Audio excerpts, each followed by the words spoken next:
إنا خلقنا الإنسان من نطفة أمشاج نبتليه فجعلناه سميعا بصيرا.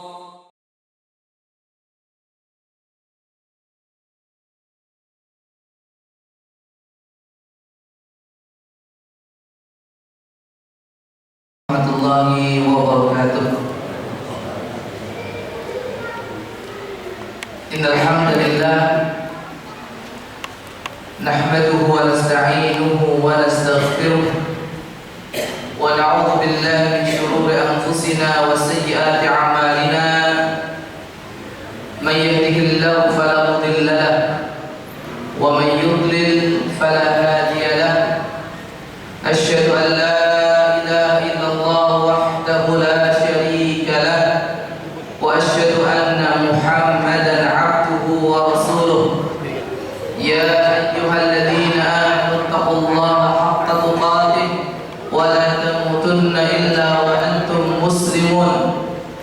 يا أيها الناس اتقوا ربكم الذي خلقكم من نفس واحدة وخلق منها زوجها وبث منهما رجالا كثيرا ونساء واتقوا الله الذي تساءلون به والأرحام إن الله كان عليكم رقيبا. يا أيها الذين آمنوا اتقوا الله وقولوا قولا سديدا يصلح لكم أعمالكم ويغفر لكم ذنوبكم ومن يطع الله ورسوله فقد فاز فوزا عظيما.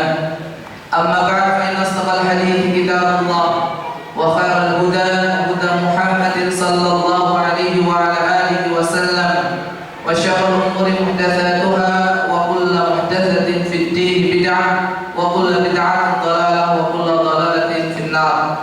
معاشر المسلمين والمسلمات hadirin hadirat rahimani Allah wa iyyakum jami'an. Melanjutkan apa yang menjadi kajian kita di dalam tema al-manahi asy-syar'iyyah fin nikah, larangan-larangan di dalam masalah nikah. Hadis yang terakhir kita bahas berkaitan dengan larangan nikah at-tahlil, yaitu nikah dalam rangka menjadikan istri orang lain yang sudah dicerai 3 kali bisa balik lagi kepada suami yang pertama, dan itu tidak diperbolehkan. Dan Rasulullah Shallallahu Alaihi Wasallam memberikan julukan kepada laki-laki yang menikahinya dengan apa? At-tisul musta'ar, domba yang dikontrak atau disewakan. Dan insyaallah ta'ala pada kesempatan malam hari ini kita akan melanjutkan qala al-muallif hafizahullah babu tahrimil khitbati ala khitbatir rajulil muslim. Bab larangan meminang wanita yang telah dipinang oleh seorang muslim. Jadi apabila ada seorang gadis sudah dipinang oleh seorang pemuda, maka pemuda yang lain tidak boleh meminang gadis tersebut karena sudah dipinang oleh sahabatnya, oleh temannya, oleh saudaranya. Di sini al-muallif hafizahullah taala menyebutkan 3 hadis. Hadis yang pertama, an Abi Hurairah radhiyallahu anhu qala, naha Rasulullah sallallahu alaihi wasallam an yabi'a hadirun libadin wa la tanajashu wa la yabi'u ar-rajulu ala bai'i akhihi wa la yakhtubu ala khitbati akhihi wa la tas'al al-mar'atu talaqa ukhtiha litadfa'u ma fi ina'iha. Diriwayatkan dari Abu Hurairah radhiyallahu ta'ala anhu wa arda, beliau berkata, Rasulullah sallallahu alaihi wa ala alihi wasallam melarang. Yang pertama, an yabi'a hadirun dibadin. Orang kota menjual untuk orang desa. Akan kita jelaskan nanti bagaimana surahnya, bagaimana bentuknya. Kemudian yang kedua, Rasulullah SAW, wala tanajashu, janganlah kalian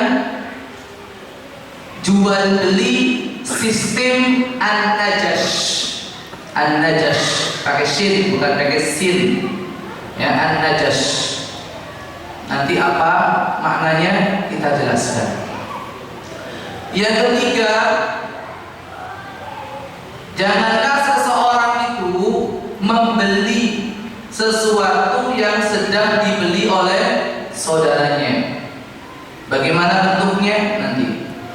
Yang keempat, tidak boleh seseorang itu meminang, mengkhidbah wanita yang sudah dikhidbah oleh saudaranya. 4. 5. Janganlah seorang wanita itu meminta kepada orang atau seorang istri, seorang suami atau seorang laki-laki untuk menceraikan saudara perempuannya agar dia bisa menikah dengan suami tersebut. Ataupun janganlah seorang istri meminta suaminya untuk menceraikan istri yang kedua atau yang seterusnya agar dia bisa leluasa memiliki si suami. Ini 5 larangan yang disabdakan, yang diucapkan oleh Abu Hurairah radhiyallahu anhu dari larangan-larangan Rasulullah sallallahu alaihi wasallam. Hadis di atas sahih riwayat Imam Al-Bukhari nomor 2140 dan Imam Muslim nomor 1413. Apa saja yang dilarang Rasulullah SAW di dalam hadis di atas? Yang pertama, orang kota menjualkan barang milik orang desa. Kasusnya seperti ini. Ada seorang dari desa atau dari gunung baru memanen, entah itu pisangnya, entah itu buah-buahan yang lain, entah itu padi, pokoknya hasil ladang, hasil buminya. Belum dia nyampe ke pasar, ya, itu sudah dicegat terlebih dahulu oleh orang-orang kota ini. Dari sini tak jualin, ya. Artinya tanpa ada akad mewakilkan sama sekali, pokoknya sudah tak bawa, tak jualin. Si orang desa ini cuma tunggu hasilnya nanti. Hasilnya. Kenapa ini tidak diperbolehkan? Ya, kecuali kalau seandainya si orang kota ini sudah membeli dari orang desa ini. Tak beli dulu, nanti saya akan jual di pasar. Ini enggak, cuma bawa udah. Barang milik siapa? Orang desa. Yang jual siapa? Orang kota. Kenapa ini enggak boleh? Karena ini merugikan. Orang desa nggak tahu berapa harga pasar, ya kan? Nggak tahu harga pasar. Ini dilarang karena merugikan dua pihak. Yang pertama pihak penjual, yaitu orang desa tadi. Yang kedua pihak orang yang membeli di pasar. Merugikannya di mana? Orang desa ini rugi. Kalau dia jual sendiri, dia mungkin bisa untung lebih. Tapi karena ini yang bawa orang lain, rugi dia. Karena keuntungannya berkurang. Bagi pihak pembeli, dia rugi. Kenapa? Kalau dia beli langsung ke orang desa, akan dapat harga murah. Tapi karena dia beli dari orang ini, harganya tambah. Inilah kenapa tidak diperbolehkan. Ada unsur al-ghis, ada unsur penipuan, ketidakjelasan, dan merugikan orang lain. Kemudian yang kedua, tanajasu, janganlah kalian berdagang sistem najas.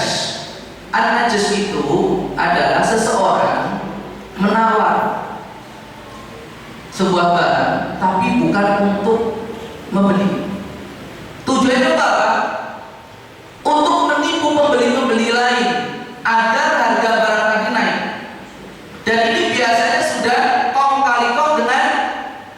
si penjual. Jadi nawar itu najas. Ya. Jadi misalkan ada si A jualan buah-buahan apel misalkan, datang pembeli si B, dia pembeli aslinya ini, nawar nggak dapat. Datang si C, ini sudah rebukan terlebih dahulu antara A dan C. Nanti kalau ada penjual kamu datang, kamu nawar yang tinggi, biar dia juga naikkan harga. Ini sistem najas.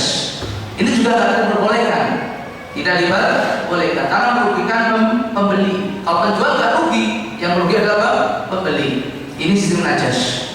Kemudian macam yang ketiga, insya Allah ini bisa dipahami dan dimengerti, yaitu tidak boleh menjual ataupun membeli menjual wala yabi'u rajulu ala bai' akhihi.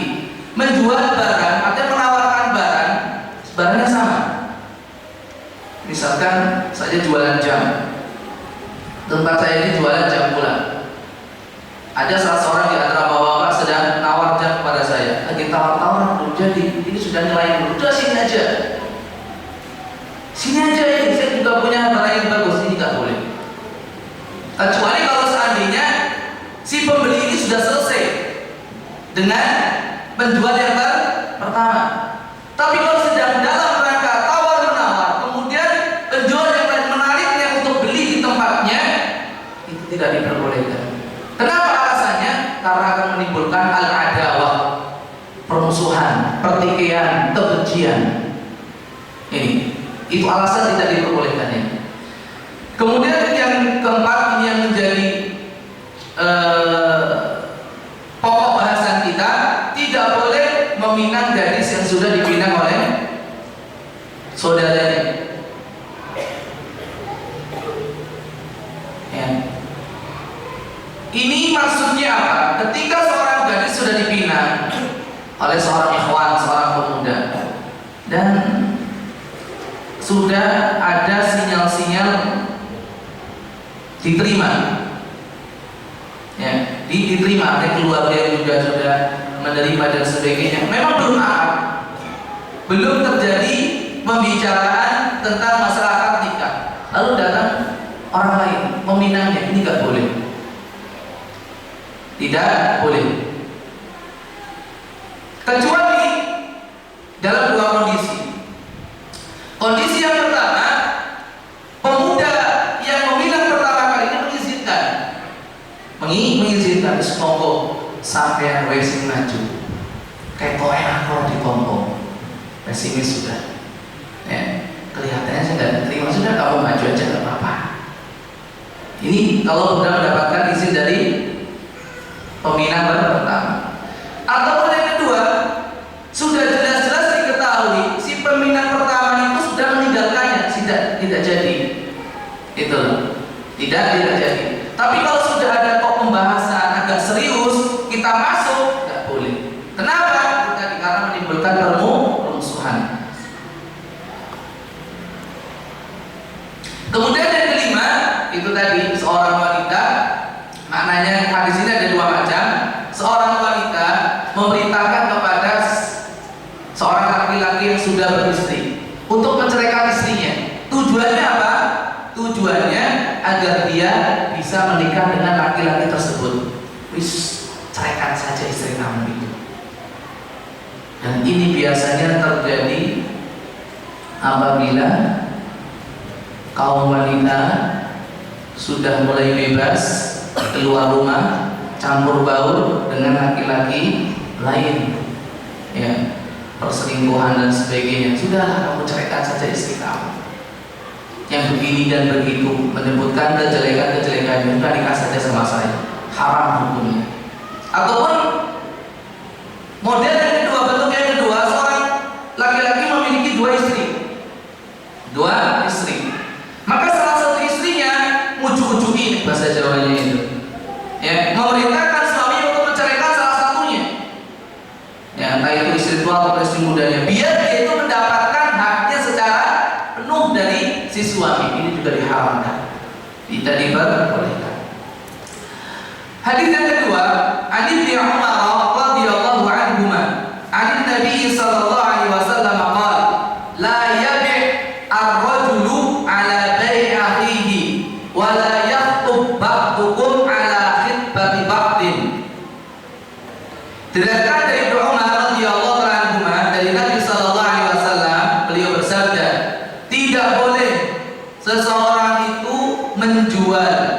sesuatu yang dijual oleh saudaranya. Maksudnya tadi bukan artinya si saudaranya sudah jualan buah, kemudian kita nggak boleh jualan buah pula, tidak.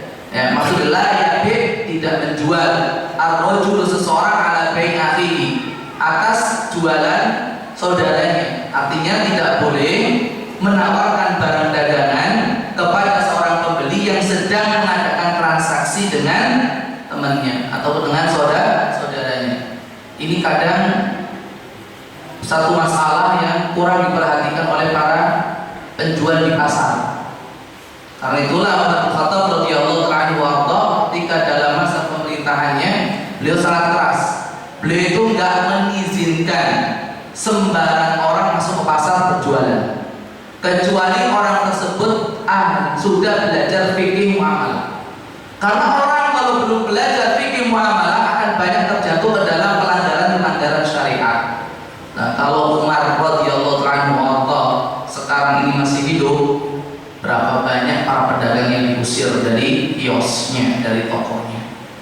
Karena sedikit di antara saudara-saudara kita yang paham tentang bab muamalah, bab jual beli, maka sering padu tengkar antara satu dengan yang lain di antara pedagang, atau bahkan tengkar antara pembeli, ya karena nggak paham ada jual beli di dalam Islam. Dan ini menunjukkan Islam itu adalah satu sistem yang sempurna, yang paripurna, lengkap, segalanya ada. Dan itu Allah Subhanahu wa taala turunkan, Rasulullah SAW ajarkan dalam rangka menjaga kehidupan manusia yang harmonis, damai, tentram, dipenuhi dengan persaudaraan, kecintaan dan sebagainya. Nah, itu di Islam diturunkan untuk itu. Ya, bukan untuk malah membuat masyarakat resah ataupun membuat masyarakat itu takut, khawatir. Tidak sama sekali. Islam mengatur kehidupan manusia agar berjalan secara baik, tenang, tentram, diliputi dengan kasih sayang, persaudaraan karena Allah Subhanahu wa taala.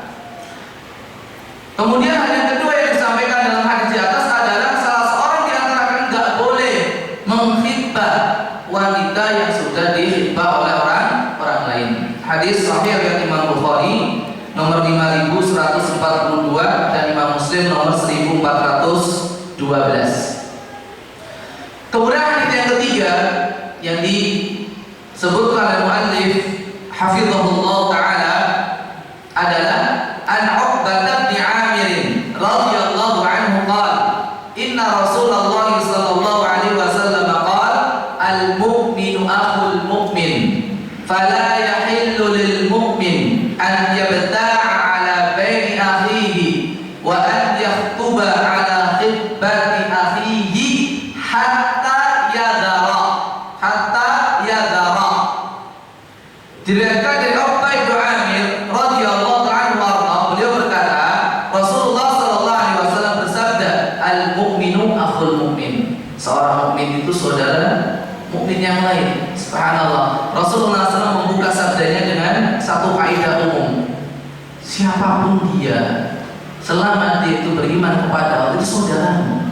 Meskipun lain jenis, ya, lain ras, lain suku, lain bangsa, lain bahasa, ya, lain famili dan sebagainya, selama dia mukmin itu saudaramu.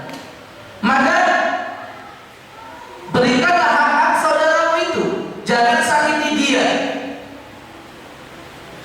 jangan kezalimi.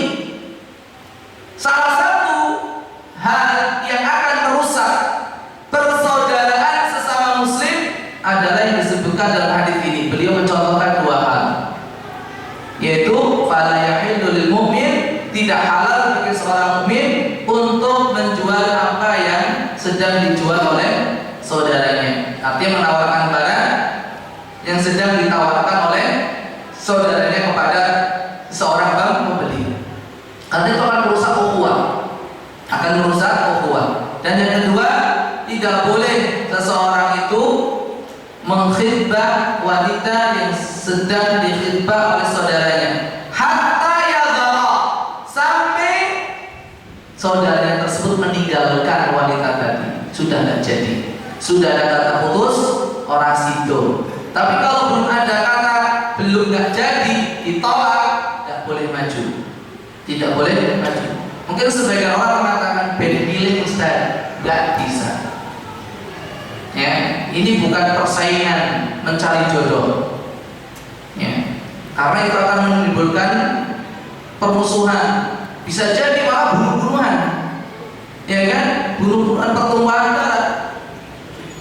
Ya kalau misalkan bisa dijamin keselamatan masing-masing. Lain yang satu pakai dukun ya, cinta ditolak, dukun bertindak. Ya enggak. Ya. Hadis ini sahih Imam Muslim nomor 1414. Ikhwati fillah wa akhwati fillah.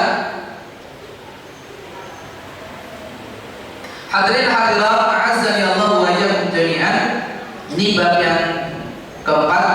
Kemudian bab yang kelima, qala al-muallifu hafizahullah, babu tahrimi waqis sabaya hatta yastabri'aha wal hamil hatta tad'a.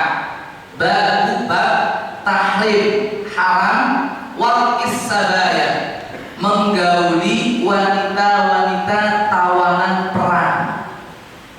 As-sabaya itu jamak dari kalimat sabiyah, artinya wanita yang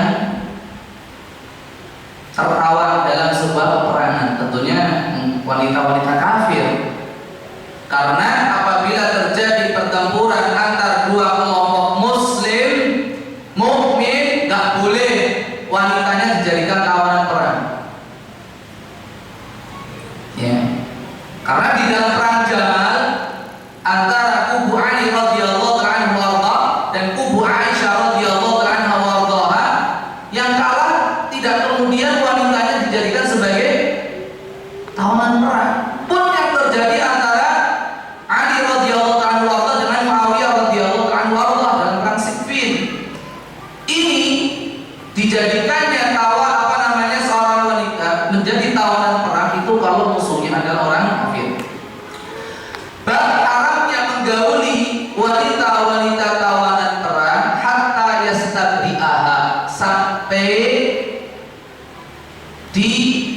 ditentukan kejelasan status rahimnya. Istibra itu artinya menunggu, sama dengan iddah. Kalau iddah itu bagi wanita statusnya istri, entah itu iddah karena dicerai, ya, ataupun iddah karena ditinggal mati suami. Ini bagi wanita yang bersuami, istri. Tapi kalau tidak, itu namanya istibra. Namanya istibra. Jadi itu hanya perbedaan istilah, tapi intinya sama. Masa menunggu atau masa untuk mengetahui kejelasan status rahim seorang wanita ketika pisah dengan suaminya. Wal hamil, dan haram menggauli wanita yang sedang hamil hatta tadha, sampai melahirkan. An Abi Sa'id al-Khudri radhiyallahu anhu anna Rasulullah sallallahu alaihi wasallam qala fi sab'i awqas la tuta hamilun hatta tad'a wa la ghairu dhati hamlin hatta tahidu haidatan. Diriwayatkan dari Abu Sa'id al-Khudri radhiyallahu anhu bahwasanya Rasulullah SAW memberikan keputusan hukum berkaitan dengan tawanan perang Awqas. Ini wanita-wanitanya adalah wanita-wanita yang tergolong cantik. Beliau bersabda berkaitan dengan status wanita-wanita tawanan perang dari Bani Awqas, la tuta hamilun hatta tata. Gak boleh wanita yang sedang hamil itu digauli sampai melahirkan. Wala ghairu dzati hamlin hatta tahidha haidatan, dan tidak boleh digauli wanita yang tidak hamil sampai kali haid. Menunggu 1 kali haid. Hadis ini riwayat Imam Abu Dawud nomor 2157 dan juga yang lainnya, dan hadisnya dihukumi sahihun li ghairihi. Ya, karena di dalam hadis itu ada 5 tingkatan. Sahihun, sahih li nafsihi, bawahnya itu sahihun li ghairihi, bawahnya itu hasan, bawahnya lagi hasan li ghairihi, yang terakhir dhaif. Dhaif. Paling tinggi adalah sahih. Sahih li ghairihi ini adalah hadis-hadis yang hasan karena saking banyaknya jalur-jalur periwayatan sehingga kuat, akhirnya naik derajatnya ke sahih. Tapi sahihnya bukan karena sendiri, tapi karena yang lain. Sehingga dikatakan li ghairihi. Li ghairihi karena orang lain, karena hadis lain. Itu apa hadis yang banyak sekali jalur periwayatannya sehingga naik menjadi sahih li ghairihi. Kemudian bawahnya hasan.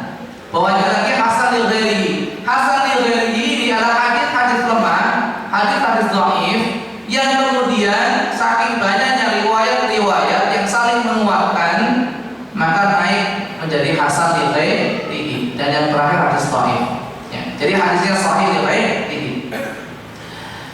Bahwa ibu hadirin hadirat rahimani Allah wa iyyakum jami'an, dari hadis di atas ada beberapa faedah yang bisa kita ambil. Yang pertama, bahwa apabila terjadi peperangan, apabila bendera jihad ditegakkan, ya, bendera jihad ditegakkan, maka salah satu hal yang akan didapatkan oleh pasukan kaum muslimin yang mendapatkan kemenangan di dalam pertempuran tersebut adalah as-sabr, yaitu tawanan. Dan tawanan ini ada kalanya laki-laki, ada kalanya perempuan. Untuk tawanan-tawanan ini, ya, keputusan akhirnya itu diserahkan kepada panglima atau kepada hakim, kepada pemimpin. Ada beberapa pilihan yang bisa diambil oleh seorang pemimpin untuk mensikapi tawanan-tawanan tersebut sesuai dengan maslahat yang dilihat. Ada kalanya si pemimpin tadi memberikan hukum mereka bunuh semua. Ya, boleh, boleh. Dan boleh pula tawanan-tawanan tersebut dibebaskan. Bebaskan ini mungkin satu di antara 3 cara. Pertama, dibebaskan memang bebas begitu saja, dan itu hak seorang pemimpin, dibebaskan. Atau dibebaskan dengan cara tukar tawanan, atau dibebaskan dengan tebusan, baik tebusan itu secara materi ataupun non materi, seperti yang Rasulullah SAW lakukan kepada tawanan perang Badar, di mana mereka-mereka yang pandai baca tulis, agar mereka bisa bebas, suruh ngajari putra putri kaum muslimin baca tulis. Setelah masa tertentu boleh bebas. Ya. Jadi ada bebas tanpa tebusan, tanpa apa-apa, pokoknya bebas juga. Bebas dengan cara tukar menukar tawanan ataupun bebas dengan tebusan. Atau pilihan yang ketiga, dijadikan sebagai budak. Nah, kalau yang laki-laki ya suruh kerja. Kalau yang perempuan ini, kalau sudah dijadikan budak, berarti menjadi hak milik bagi kaum muslimin yang mendapatkan jatah, ya, dibagi-bagikan biasanya oleh pemimpin. Dah, kamu ini aja, kamu ini aja, kamu ini aja, gitu kan? Nah, kalau tawaran itu perempuan, berarti kan boleh dijadikan sebagai hak milik. Dan kalau menjadi hak milik, milkul yamin, itu boleh digauli, boleh digauli, berhubungan. Ya. Oleh karena itu, para ulama rahimahumullah jami'an mengatakan apabila ada sepasang suami istri, salah satu di antara keduanya kemudian menjadi tawanan perang, maka nikah di antara keduanya langsung batal, berhenti, selesai, sudah nggak ada hubungan nikah lagi, lagi. Jadi kalau salah satu di antara keduanya menjadi tawanan, entah itu laki-lakinya, suaminya, ataupun istrinya, maka dengan adanya tawanan ini sudah pisah secara otomatis.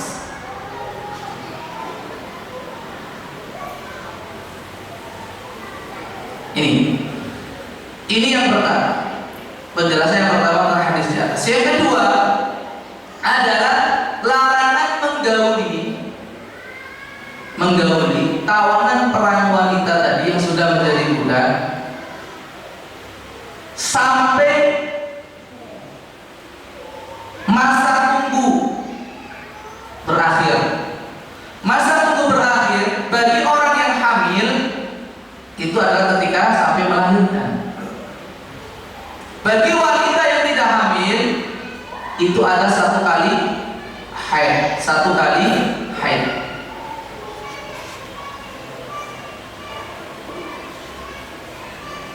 Jadi nggak boleh ketika misalkan begitu dapat, mungkin saking cantiknya itu tawanan tadi, nggak sabar.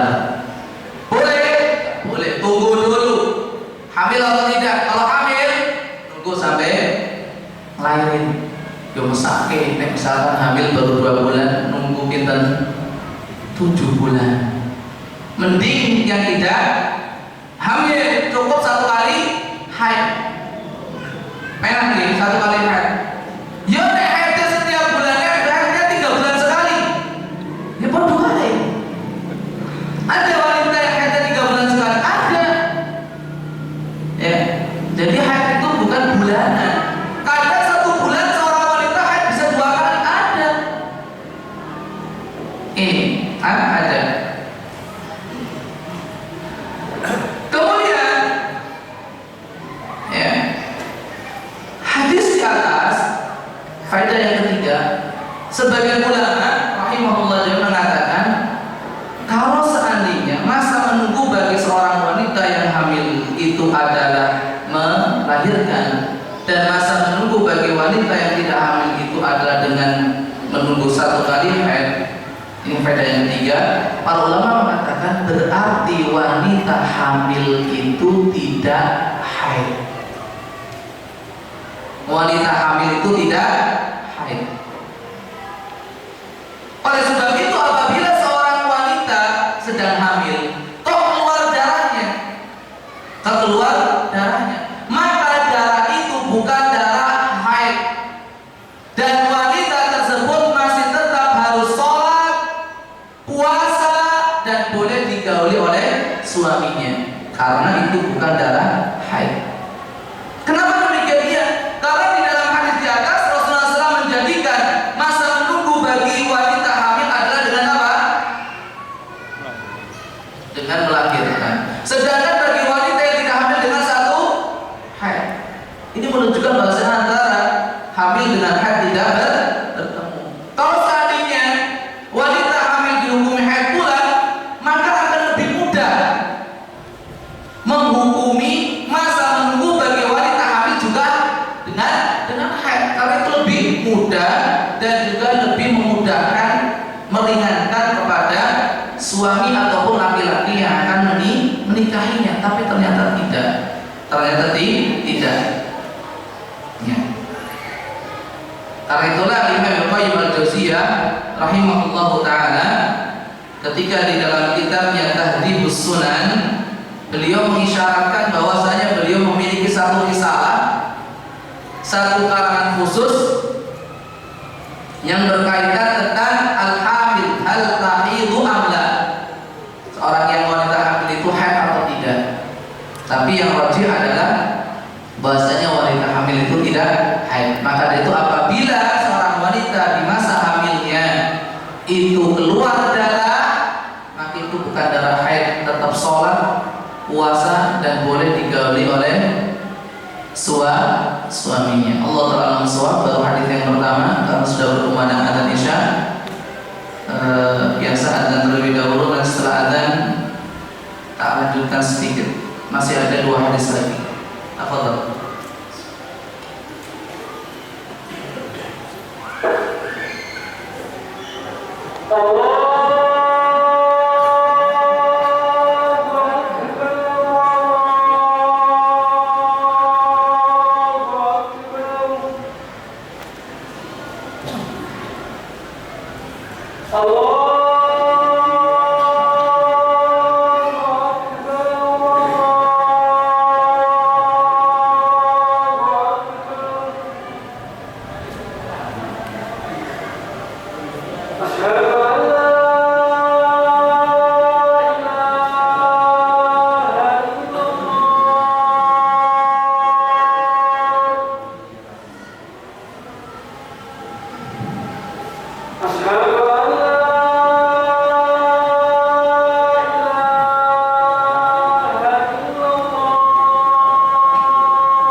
Berhubung setelah ini pembahasan akan cukup panjang, nanti kita sholat dulu, setelah itu baru kita lanjutkan ke besok. Jadi langsung dikomat karena pembahasan itu akan cukup panjang. Assalamualaikum Rasulillah wa ala alihi wa ashabihi wa mawalah wa la hawla wa la quwwata illa billah wa ba'd. Ikhwati fiddin wa akhwati fillah, hadirin hadirat rahimani Allah wa iyyakum jami'an. Berkaitan dengan masalah apakah seorang wanita yang hamil itu haid atau tidak, ini memang perbedaan di kalangan para ulama. Sebagian ulama mengatakan seorang wanita yang hamil itu tidak akan haid berdasarkan hadis-hadis ataupun ayat-ayat yang berbicara tentang pembedaan masa iddah bagi wanita hamil dan juga wanita yang tidak hamil, masa iddah, masa menunggu. Tapi sebagian ulama mengatakan wanita hamil itu ada juga haid. Maka apabila keluar darah dari seorang wanita yang hamil, itu tetap dihukumi sebagai haid. Kapan? Yaitu apabila darah yang keluar itu sesuai dengan ciri-ciri darah haid. Yang kedua, itu keluar pada masa-masa kebiasaan darah haid, maka dihukum haid. Ala kulli hal, ini merupakan mahalul khilaf, ya, merupakan masalah yang masih diperselisihkan oleh para ulama sejak dulu sampai sekarang, rahimahumullah wa hafizahumullahu ajma'in. Meskipun al-muallif Al-Syekh Abu Usama Salim Ibn Ain Al-Hilali hafizahullah ta'ala wa ra'ah, beliau mengatakan pendapat yang mengatakan wanita hamil itu tidak haid adalah qaulun qawi, pendapat yang kuat dan hasan, pendapat yang baik. Allah ta'ala bisawab. Kemudian hadis yang pertama ini itu berkaitan dengan wanita yang menjadi tawanan perang. Lalu bagaimana dengan wanita yang bukan hasil tawanan perang? Dia hamil pula, boleh nggak dinikahi? Boleh nggak dinikahi? Di sini ada dua hadis yang disebutkan oleh muallif hafizahullah taala. Hadis yang pertama, an Ruwaifi' ibni Thabit al-Ansari an Rasulillah sallallahu alaihi wasallam qala man kana yu'minu billahi wal yawmil akhir fala yasqiyanna ma'ahu walada ghairihi. Diriwayatkan dari Ruwaifi' ibnu Thabit al-Ansari radhiyallahu anhu warḍah, dari Rasulullah sallallahu alaihi wasallam, beliau bersabda, man kana yu'minu billahi wal yawmil akhir, barang siapa yang beriman kepada Allah dan hari akhir. Ini menunjukkan bahwasanya apa yang beliau sampaikan selanjutnya merupakan tanda keimanan seseorang kepada Allah dan kepada hari akhir, dan itu merupakan konsekuensi dari keimanan seseorang. Isinya apa? Perintah atau larangan? Kadang perintah, kadang larangan.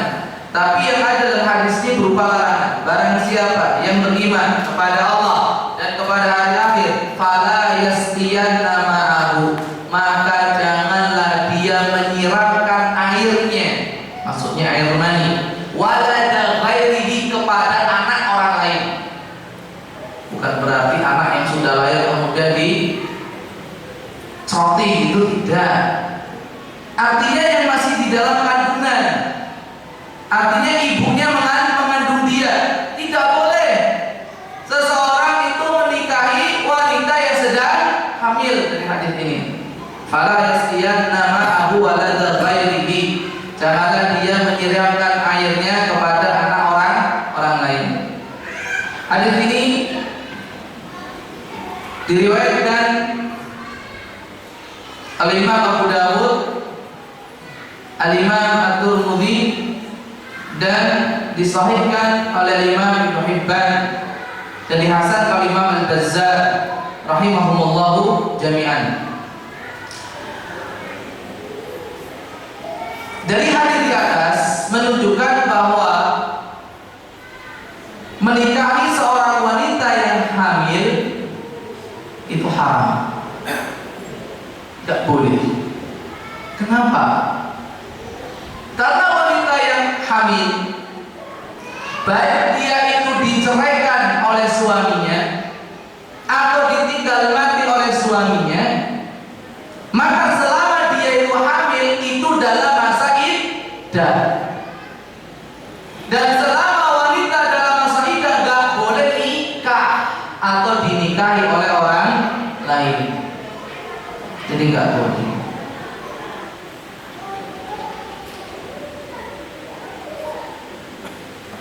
Kemudian hadis yang ketiga atau hadis yang kedua berkaitan dengan hukum menikahi wanita hamil. An Abi Darda radhiyallahu anhu, an Nabi sallallahu alaihi wasallam, annahu ata bimra'atin muthin ala babi fustatin faqala la'allahu yuridu an yulimma biha. Faqalu na'am Faqala Rasulullah sallallahu alaihi wasallam, laqad hamantu an al'anahu la'nan yadkhulu ma'ahu qabra. Kaifa yurithuhu wa huwa la yahillu lahu.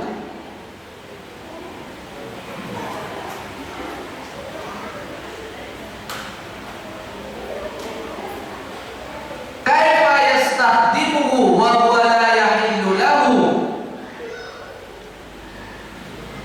Diriwayatkan dari Abu Darda radhiyallahu anhu warda, dari Nabi sallallahu alaihi wasallam bahwasanya beliau didatangkan seorang wanita mujhid. Mujhid itu artinya wanita tersebut sedang hamil dan sudah hampir melahirkan, yang berdiri di depan pintu rumah yang terbuat dari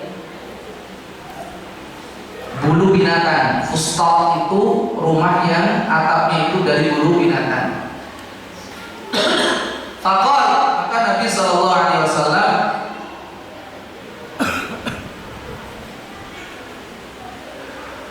bersabda, jangan-jangan ada orang yang mau menikahi wanita ini. Jangan-jangan ada seorang yang ingin menikahi wanita ini. Maka para sahabat menjawab, iya, memang ada yang mau menikahi.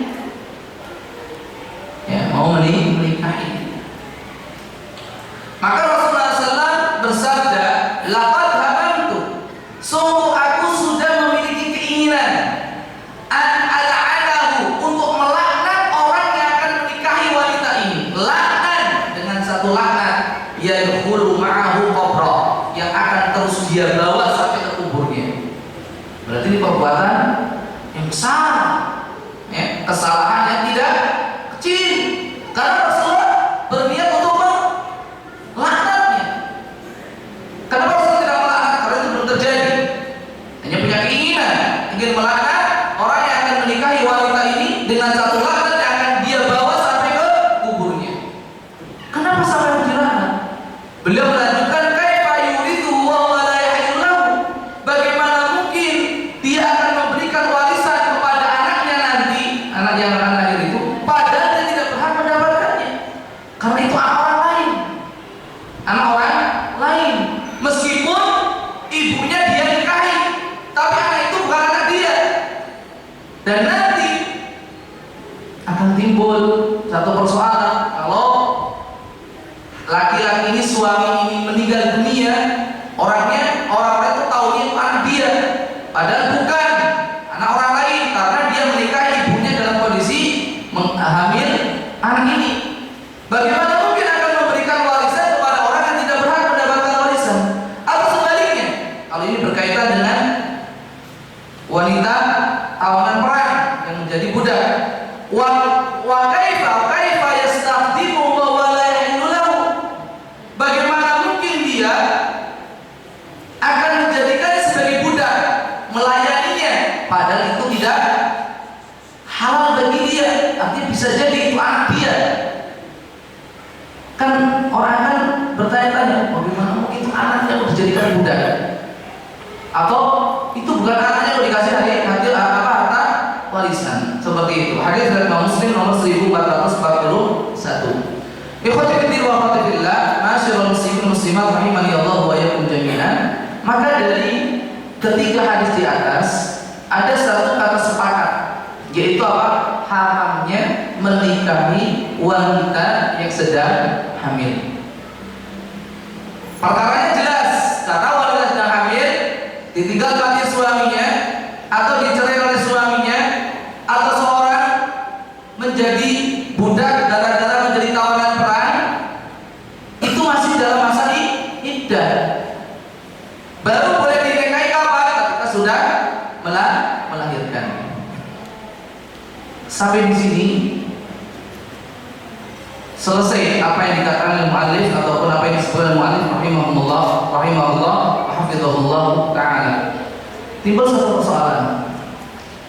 Kasus kontemporer. Bagaimana kalau seandainya wanita itu hamil tapi bukan dengan pernikahan yang sah? kecelakaan terlebih dahulu. Ada nggak Pak yang kayak gitu? Enten boten Bu yang seperti itu? Ada, tapi jangan bilang banyak ya. Khawatir ada yang ngomong banyak. Kalau udah banyak, waduh, kalau sudah menyebar perzinahan tinggal tunggu saja azab dari Allah, itu masalahnya. Ya, semoga Allah SWT menjaga keluarga kita, anak-anak putri kita dari hal yang demikian. Bagaimana itu? Nek nurutin jenengan gimana?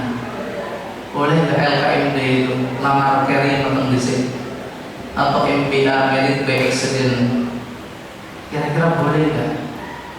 Terus kadung hamil dinikah, nek turun hamil kosek biasanya gitu. Tapi harus kepentok wanitanya itu hamil, itu sudah nggak ada jalan lain kecuali apa? Nikah kan gitu kan. Tapi kenapa selama ini kita kok santai-santai aja? Anak gadis kita digandeng wirawiri rolore, ya, mangkat esok mulai bengi kok ya santai saja. Giliran sudah ketahuan benjol depannya sudah dikatakan nikah ya. Kenapa kita nggak antisipasi sejak dini? Nah, ada sebagian orang solusinya Pak, udah nikahkan saja. Kira-kira nikahnya itu sah atau tidak? Nikahnya sah atau tidak? Ada dua kondisi, yang menikahi adalah pelakunya atau yang menikahi orang lain. Ayo. Ada satu kasus lagi. Kalau ini mungkin suka sama suka ya. Kasus lain, wanita tersebut diperkosa, seperti yang terjadi mungkin di Suriah, ya, ataupun di daerah-daerah konflik lainnya, di mana kaum muslimin dan muslimat tertindas. Kan tidak menutup kemungkinan ada wanita muslimah, gadis muslimah yang diperkosa oleh musuh-musuh Islam. Kira-kira menikah yang seperti itu boleh atau tidak, sah atau tidak pernikahannya? Monggo dipikir sih, kalau tak ngombe.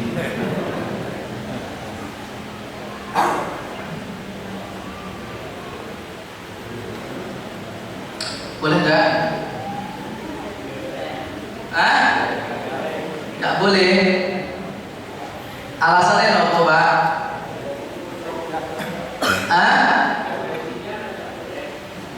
Gimana? Alasan? Sudah ada isinya, sudah hamil bulannya, berarti nggak boleh ya. Nek berarti kalau sudah terjadi pernikahannya sah atau tidak? Tidak sah.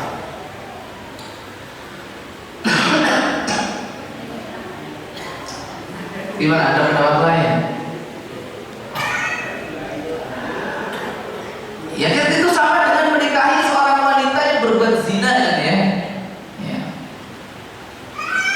Karena semoga aja ini tidak terjadi di Indonesia. Satu informasi yang disampaikan oleh Syekh Profesor Dr. Umar bin Abdul Aziz Qureshi ketika beliau membahas tentang tema poligami di Solo. Ya, batal maghrib sampai jam 10. Beliau memberikan satu informasi. Beliau pernah berdakwah di salah satu negara di Eropa. Kalau seandainya beliau ingin menikah dengan seorang gadis Eropa, maka beliau sudah tidak mendapatkan seorang gadis pun, kecuali mungkin hanya beberapa saja. Artinya sudah banyak yang bukan gadis. Bahkan di sebagian negara, kata beliau, hafizahullah ta'ala wa ra'ah, seorang perempuan yang masih gadis itu menjadi aneh. Maka dia bagaimana caranya harus dihilangkan keperawanannya. Didatangkan seorang dokter dengan cara paksa ataupun bagaimana disobek itu keperawanan. Sampai seperti itunya. Ya. insya Allah Indonesia masih dijaga oleh Allah Subhanahu Wa Taala. Kalau dari yang masih garis Islam masih banyak. Jadi gimana? Sah atau tidak? Atau jadikan PR? Ikhwati fillah wa akhwati fillah, ma'asyiral muslimin muslimat, rahimani Allah wa iyyakum jami'an. Biar enggak penasaran ya. Biar enggak penasaran. Para ulama di dalam masalah ini berbeda pendapat. Ada yang mengatakan sah. Ada yang mengatakan sah. Ya. Ada yang mengatakan tidak sah. Artinya sah secara mutlak, tidak sah secara mutlak. Ada yang mengatakan sah tapi dengan syarat.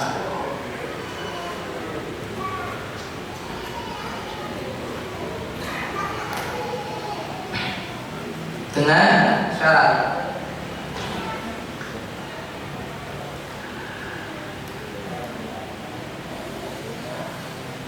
Di antara ulama yang mengatakan nikahnya itu sah,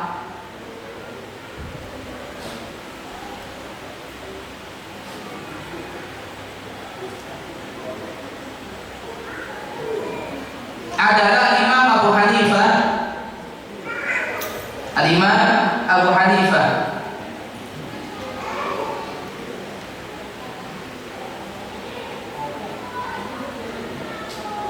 Jadi nikahnya sah. Al-Imam Syafi'i juga mengatakan nikahnya sah.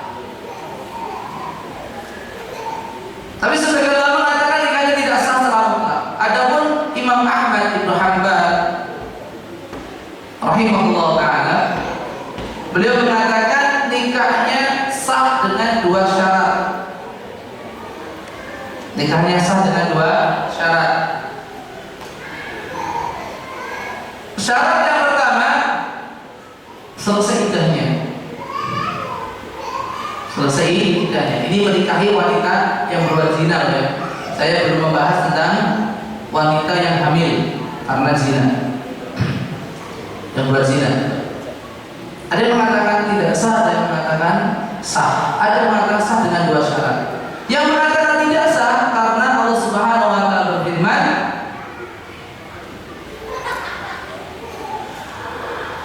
ini jelas sekali ayatnya, az-zani la yankihu illa zaniyah aw musyrikah, waz-zaniyatu la yankihuha illa zani aw musyrik. Seorang laki-laki pezina tidak boleh menikah kecuali dengan wanita berzina atau seorang wanita musyrikah. Wanita berzina tidak boleh dinikahi kecuali oleh seorang laki-laki berzina ataupun laki-laki musyrik. Wa harrama dzalika 'alal mu'minin. Dan itu semuanya diharamkan untuk orang-orang yang beriman.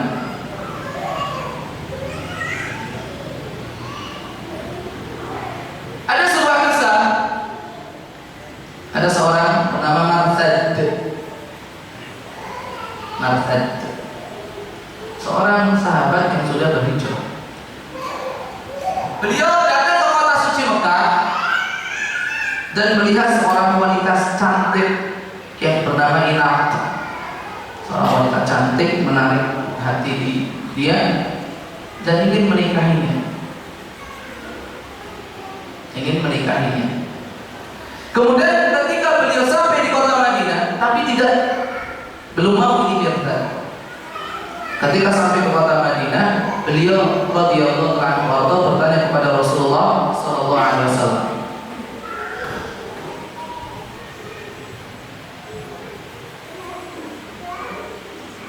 Lalu turunlah firman Allah Subhanahu wa taala ini. Dan itu sebelum bertobat. Oleh karena itu syarat pertama diperbolehkan selesai iddahnya. Yang kedua, obat dengan obat yang sebenarnya. Karena Rasulullah SAW bersabda, "At-taibu minadz-dzambi kaman la dzambalah." Orang yang bertobat dari satu dosa seperti orang yang tidak memiliki dosa sama sekali. Dan dikatakan pula at-taubatu tamhul haubah. At-taubatu tamhu al-haubah. Taubat itu menghapus kesalahan. Maka dari itu apabila wanita berzina tadi, nasallallahu alaihi wasallam sudah bertobat dengan tobat yang nasuha, betul-betul bertobat, kemudian sudah selesai iddahnya, ya, yaitu kalau misalnya hamil berarti sudah melahirkan atau dengan haid, maka itu boleh dinikahi. Baik yang menikahi itu orang yang pernah menzinainya ataupun orang lain. Selama dua syarat ini sudah ada. Nah, ini berkaitan dengan wanita yang berzina. Lalu bagaimana kalau seandainya wanita tersebut hamil? Bolehkah? Karena sebagian orang kan untuk menutupi air, dan biasanya itu kalau sudah kelihatan 4 bulan, 5 bulan, ya memang kita itu aneh zaman kita sekarang ini ya. Orang itu pinginnya instan, pingin punya anak 3 bulan jadi keluar anak, pingin makan pokoknya sekali seduh langsung bisa dimakan. Zaman serba instan kita ini, ya, bisa dipres gitu kan, punya anak aja harus instan. Waliyadzubillah. Maka apabila wanita itu hamil, bagaimana hukumnya? Tidak diperbolehkan. Tidak diperbolehkan dengan hadis yang jelas sekali tadi. Ya, jelas sekali. Tidak halal kepada siapa yang beriman kepada hari akhir, kepada Allah dan hari akhir, maka dia tidak boleh menyiramkan airnya kepada anak orang lain. Tidak diperbolehkan. Ya. Lalu bagaimana kalau sudah terjadi? Sudah terjadi. Nikahnya dikatakan tidak sah. Nanti kalau si perempuan sudah menikah, sudah melahirkan, diulang nikahnya. Yang namanya adalah dandanini nikah. Itu kan ada istilah Jawa, dandanini nikah. Dan selama ini bagaimana sikapnya? Tidak boleh digauli. Meskipun itu adalah laki-laki yang menzinainya, tidak boleh digauli. Apabila itu ada peristiwa ataupun yang terjadi hubungan suami istri, maka tetap disebut sebagai perzinahan. Waliyadzubillah. Maka dari itu ini tolong betul-betul dipahamkan kepada masyarakat kita.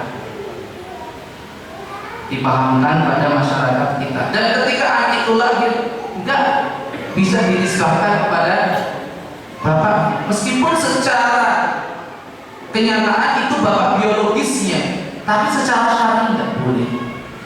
Dan tidak ada hukum waris. Apabila yang lahir itu seorang perempuan, si bapak itu tidak boleh jadi wali. Tidak boleh jadi wali. Jadi inilah yang harus kita pahami bersama, fenomena yang ada di sekitar kita. Oleh sebab itu, sebelum kecolongan, sebelum terjadi kecelakaan, mari kita berupaya sekuat tenaga untuk mendidik anak-anak kita dengan sebaik-baiknya, menjaganya, melindunginya. Kullukum ra'in wa kullukum mas'ulun an ra'iyatihi.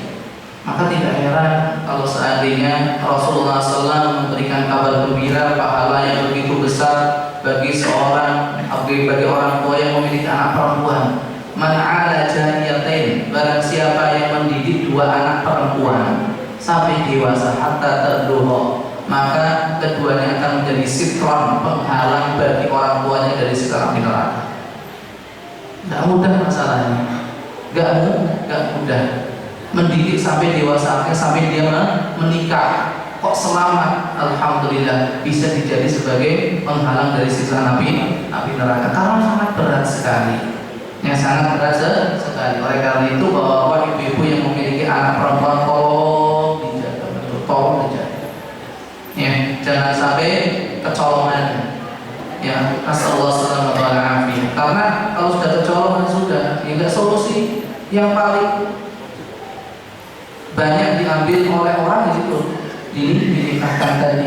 Dan ingat, pernikahan itu tidak sah, harus didandani lagi, dan hubungan selama ini itu dianggap zina. Allah Ta'ala bersuara. Inilah yang bisa saya sampaikan. Semoga ini bermanfaat. Dua bab. Kalau rutin, insya Allah. Kalau memang ada yang mau mengikuti, buku sebenarnya sudah diterjemahkan Encyclopedia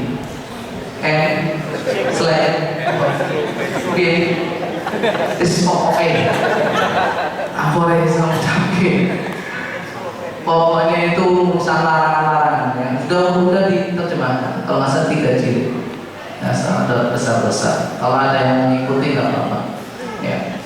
Semoga bermanfaat. Allah Ta'ala. Kita masih ada berapa menit, Ustaz? Enggak. Jangan. Nanti habis. Saya batasi 2 pertanyaan aja Bismillah. Ustaz mau nanya, kalau seorang suami jika marah selalu berkata, tak kembalikan kamu ke orang tuamu, itu sudah termasuk talak atau belum? Hal tersebut selalu diucapkan syukran. Baik, mendahului kersorah sebetulnya nanti juga ada bab khusus tentang masalah cerai, tapi nggak apa-apa, nanti penjelasannya biar lebih luas ketika kita bahas itu. Saya jawab, Bismillah, alhamdulillah, wassalatu wassalamu ala rasulillah. Terima kasih atas pertanyaannya, barakallahu fiik wa jazakallahu khairan. Semoga Allah Subhanahu wa taala merahmati dan juga memberkati kita semuanya.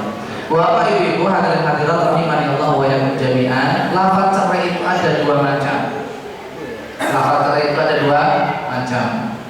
Lafzun sharih, lafaz yang sharih jelas, cerai, talak, bahasa Jawa pegang, gitu ya. Itu adalah lafaz sharih. Gak ada kemungkinan lain. Meskipun orang mengatakan, Ustaz, saya nggak bermaksud untuk menceraikan istri saya, Ustaz. Tapi lafaz yang jenengan pakai itu lafaz yang jelas, yang sharih, nggak bisa. Maka jangan pernah bermain-main dengan lafaz cerai, talak, pegang. Rasulullah SAW bersabda, talaqu jidduhun najid wa hasduhun najid. Ada 3 perkara yang seriusnya itu dianggap serius, gojeknya juga dianggap serius, candanya juga dianggap serius, main-mainnya juga dianggap serius. An-nikahu wa thalaqu wal itaq. An-nikahu wa thalaqu wal itaq. Pernikahan, perceraian, dan pemerdekaan budak. Maka jangan main-main. Misalkan ada 2 orang bapak, aku 2 anak, saya izin kuliah, aku 2 anak, wedok, izin kuliah, ya wis tak nikahnya, ya tak apa. Jadi itu sudah tak tompo. Bilang tak nikahkan anakku sama anakmu, tak tompo. Meskipun itu gojek, candaan, jadi sudah itu suami istri. Hati-hati. Demikian juga tentang cerai, tak ceraikan kamu dan sebagainya. Itu tetap jatuh talak.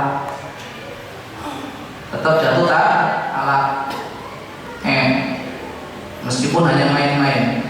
Kemudian lafaz yang kedua namanya lafaz kinayah, kiasan. Yaitu seperti ini, tak kembalikan ke orang tuamu. Aku tak lumon. Wis dari wena rumahmu kono. Maka untuk lafaz kinayah ini membutuhkan niat. Ditanya, maksudnya sampeyan iki opo? Kok yo sithik-sithik ngomong karo bojone tak kembalikan ke orang tuamu. Kalau dia niatnya cerai, jatuh cerai.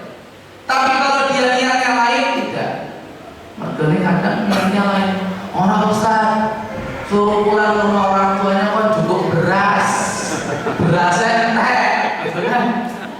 Maka nggak jatuh talak.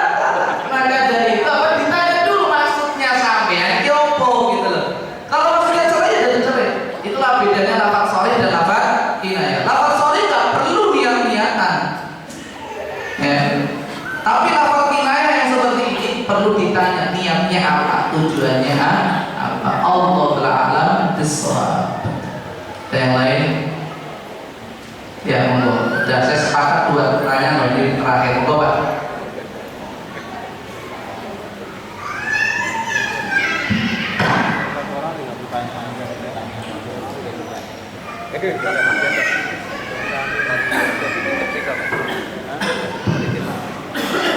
Assalamualaikum warahmatullahi wabarakatuh. Waalaikumsalam warahmatullahi wabarakatuh. Ya, saya mau tanya yang pertama. Pertama berarti ada dua ketiga loh. Ya. Monggo Pak. Ya, yang pertama tadi dikatakan oleh Ustaz bahwa seorang istri tidak boleh membujuk suaminya untuk menceraikan istrinya yang lain. Ya. Karena bagaimana kalau seorang istri menghalangi suami untuk menikah? Bisa terjadi seperti ini. Yang kedua, bahwa tadi ada wanita tanpa peran yang diserahkan kepada laki-laki, itu boleh digauli selama sudah selesai masa iddahnya. Nah, yang saya tanyakan namanya istibro, namanya bukan ya, istibro ya. Yang saya tanyakan itu perlu surat nikah dulu atau tidak? Ya itu aja. Terima kasih. Assalamualaikum Waalaikumsalam warahmatullahi wabarakatuh. Sangat menarik pertanyaan yang pertama dari seorang bapak ini. Masih pingin tahu Pak? Bismillah, alhamdulillah, wassalatu wassalamu ala rasulillah. Terima kasih atas pertanyaannya. Barakallahu fiik wa jazakallahu khairan. Semoga Allah Subhanahu wa taala merahmati dan juga memberkati kita semuanya. Untuk pertanyaan pertama, saya takut ini nanti botol-botol minuman dari atas kena saya. Makanya saya siapkan dulu nih. Untuk pertanyaan pertama Pak, seorang istri yang menghalangi suaminya untuk menikah lagi masuk atau tidak? Secara tekstual hadis nggak masuk, karena hadis menyatakan seorang wanita yang memerintahkan suaminya untuk menceraikan istrinya atau istrinya yang lain. Ya. Adapun untuk menghalangi nikah itu nggak masuk dalam hadis ini, tidak masuk dalam hadis ini. Bapak Ibu hadirin hadirat rahimanillah wa iyyakum jami'an, seorang wanita yang menghalangi suaminya untuk nikah lagi itu ada beberapa kondisi. Ya. Kondisi yang pertama, dia menghalangi suaminya untuk nikah lagi karena dia mengingkari syariat poligami. Kalau ini niatnya, ini tujuannya, dan ini yang dijadikan alasan, maka wanita seperti itu dikhawatirkan telah jatuh ke dalam kekufuran, karena dia mengingkari satu syariat Allah Subhanahu wa taala. Dalilnya apa? Rasulullah Subhanahu wa taala berfirman, "Fala wa rabbika la yu'minun hatta yuhaqqimuka fi ma shajara bainahum." Dan ayat lain, "Wa ma kana lil mu'minin wa la mu'minatin idza qadallahu wa rasuluhu amran ay yakuna lahumul khiyaratu min amrihim." Tidak pantas bagi seorang mukmin mukminah apabila Allah dan Rasulnya telah menetapkan satu perkara, dia memiliki pilihan yang lain. Seorang muslimah ketika datang perintah Allah, perintah Rasulullah SAW, sebagaimana yang dijelaskan oleh Syekh pada beberapa hari yang lalu, adalah cuma sami'na wa ata'na. Tak ada takut. Kalau alasannya itu dikhawatirkan jatuh ke dalam kekufuran karena mengingkari syariat, salah satu syariat Allah Subhanahu wa taala. Kemudian kalau yang kedua, kondisi yang kedua, dia melarang atau menghalang-halangi suaminya nikah lagi karena dia cemburu sebagai seorang wanita Jangankan istri-istri kita, Pak, istri Rasulullah SAW aja cemburunya kita ampun. Aisyah radhiyallahu taala anha sampai piring itu jadi korban. Korbannya itu piring. Ya kan? Salah seorang istri Rasulullah SAW itu mengirimkan makanan kepada Rasulullah untuk para sahabatnya juga. Oleh Aisyah dipecahkan itu piring. Apa kata Rasulullah? Gharat ummukum. Ya. Ibunda kalian itu sedang cemburu. Dan Rasulullah memarahi itu karena itu tak cemburu. Gitu. Maka dari itu jenengan harus paham itu, harus memahami. Ya, wanita itu pencemburu. Maka kalau misalkan mau nikah lagi harus pikir-pikir. Pikir-pikir wanita itu pencemburuan. Nek jenengan nggak kuat, jenengan nggak bisa, ya, memanage ataupun mengendalikan mereka, nggak usah lah, sudah. Nggak usah. Jadi sampean misalkan kita, ya, dengan semua istri kita cemburu sedikit saja udah minggat, lumo, bukan jantan namanya. Ketika bilang harus berani resikonya kan gitu kan, kita berani tidak kan gitu kan. Wong sekarang itu nyuwun sewu mohon maaf, ya. Kita itu suami-suami DKI di bawah tiap istri, enggak? Iya, suami-suami DKI semua dikalahin lah, bojone wis kelopak-kelopak sudah nggak bisa ngapa-ngapain. Coba aja nanti Bu, bapaknya kelek kamu Bu. Iya, takut sama istri, istiqomah. Kata suami takut istri di rumah, gitu. Terkadang, ya, seorang istri satu kisah yang akan memberikan madaratnya. Istri pertama itu mengizinkan, sudah Pak, nikah lagi saja. Tapi ingat, roda ekonomi di tangan saya. Dengan bisa apa coba? Semua gaji kasihkan sama istri pertama. Istri kedua, tuh belum ada apa-apa. Maka dari itu, kalau kondisinya kayak gini, ingat, yang namanya syariat Allah itu bukan untuk menzalimi, tapi untuk memberikan solusi, ya, memberikan solusi. Kondisi yang ketiga, Pak, cepat saja. Seorang istri itu melarang suaminya untuk nikah lagi karena kasihan. Kasihannya bagaimana? Secara ekonomi apa? Pak, ngurusi orang aneh, wajib kurang, penting, mesake kadang. Atau secara fisik, secara biologis. Atau kasihan suaminya itu nggak bisa adil. Sok nang akhirat jadinya sengklek jalannya. Nah, yang kasihan seperti ini harus dijaga, Pak. Ya, terus dimesake kadang kita itu nggak tahu diri gitu kok. Ya, nggak tahu diri. Kalau bahas masalah ini panjang lebar, mungkin sampai jam 12 nggak akan selesai. Masih banyak sebetulnya yang ingin saya sampaikan, tapi paling tidak itu sebagai pertimbangan, ya.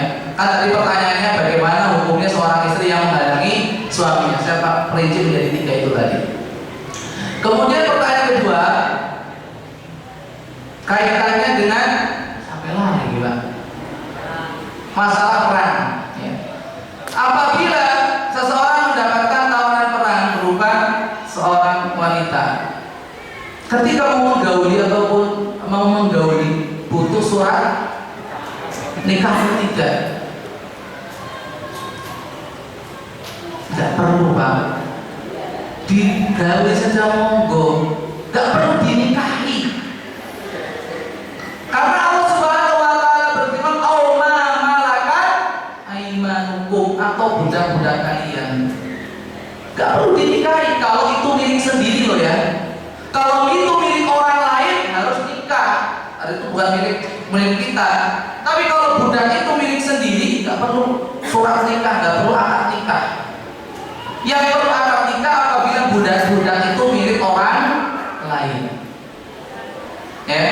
Dan ingat tadi kaum malakat aiman, Allah Ta'ala shawab. Semoga ini bermanfaat. Kebenaran semata dari Allah Subhanahu wa taala. Kesalahan, kekurangan